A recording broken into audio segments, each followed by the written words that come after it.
Alhamdulillah, bismillah, alhamdulillah.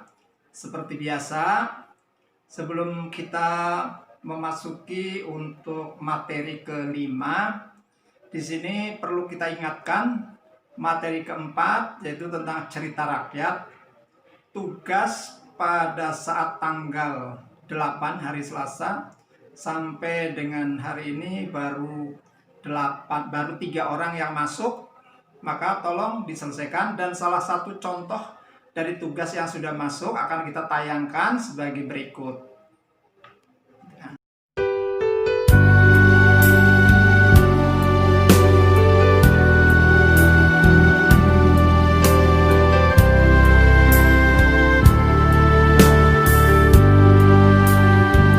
Assalamualaikum warahmatullahi wabarakatuh. Nama saya Fatika Skajara dari kelas 10 IPA 2. Saya akan membacakan sebuah hikayat yang berjudul Indra Bangsawan. Tersebutlah perkataan seorang raja yang bernama Indra bungsu dari negeri Kobat Syariah. Setelah beberapa lama di atas kerajaan, tiada juga beroleh putra. Maka pada suatu hari, ia pun menyuruh orang membaca doa kunut dan sedekah kepada fakir dan miskin. Hatta beberapa lamanya, Tuan Putri Siti Kendi pun hamilah dan bersalin 2 orang putra laki-laki. Adapun yang tua keluarnya dengan panah dan yang muda dengan pedang. Maka Baginda pun terlalu amat sukacita dan menamai anaknya yang tua Syahperi dan anaknya yang muda Indra Bangsawan. Maka anak-anak Baginda yang 2 orang itu pun sampailah usia 7 tahun dan dititahkan pergi mengaji kepada Mu'alim Sufyan.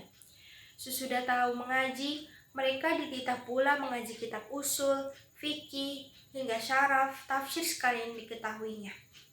Setelah beberapa lamanya, mereka belajar pula ilmu senjata, ilmu hikmat, dan isyarat tipu peperangan. Maka Baginda pun bimbanglah, tidak tahu siapa yang patut dirayakan dalam negeri karena anaknya kedua orang itu sama-sama gagah. Jikalau Baginda pun mencari muslihat, dia menceritakan kepada kedua anaknya bahwa ia bermimpi bertemu dengan seorang pemuda yang berkata kepadanya, "Barang siapa yang dapat mencari buluh perindu yang dipegangnya, ialah yang patut menjadi raja di dalam negeri."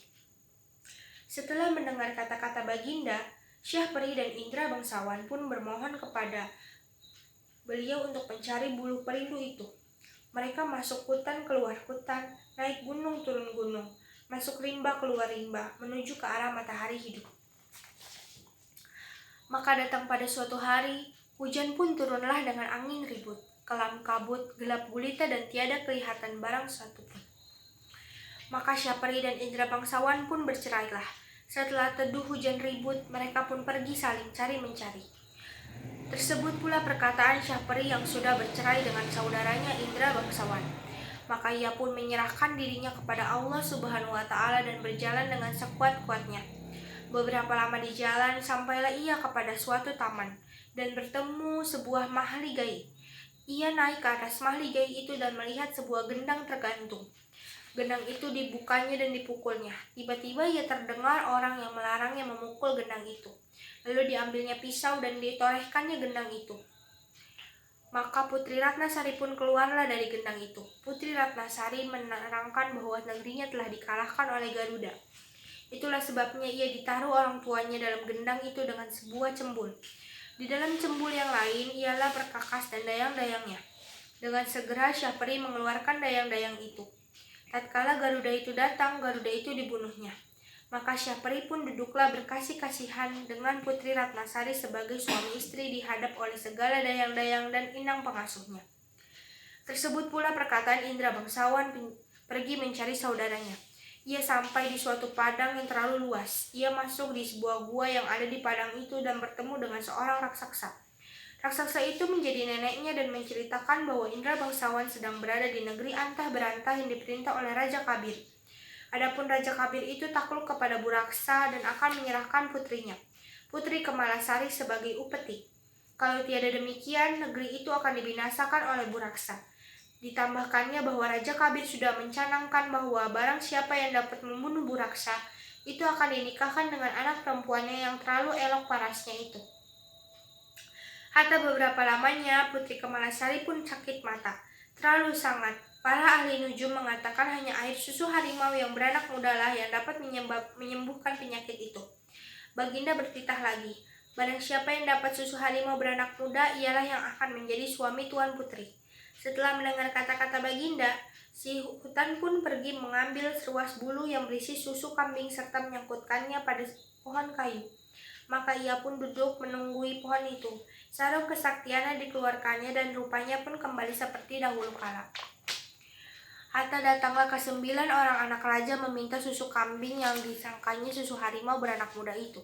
Indra bangsawan berkata susu itu tidak akan dijual dan hanya akan diberikan kepada orang yang menyediakan pahanya diselit besi hangat. Maka anak raja yang 9 orang itu pun menyisingkan kainnya untuk diselit Indra bangsawan dengan besi panas. Dengan hati yang gembira mereka mempersembahkan susu kepada raja. Tetapi berkata bahwa susu itu bukan susu harimau, melainkan susu kambing. Sementara itu, Indra bangsawan sudah mendapat susu harimau dari raksasa atau neneknya dan menunjukkannya kepada raja. Tapi berkata itulah susu harimau yang sebenarnya. Diperaskani susu harimau ke mata Tuan Putri. Setelah genap 3 kali diperaskan oleh tabib, maka Tuan Putri pun sembuhlah. Adapun setelah Tuan Putri sembuh, Baginda tetap bersedih. Baginda harus menyerahkan Tuan Putri kepada Buraksa, raksasa laki-laki apabila ingin seluruh rakyat selamat dari amarahnya. Baginda sudah kehilangan daya upaya.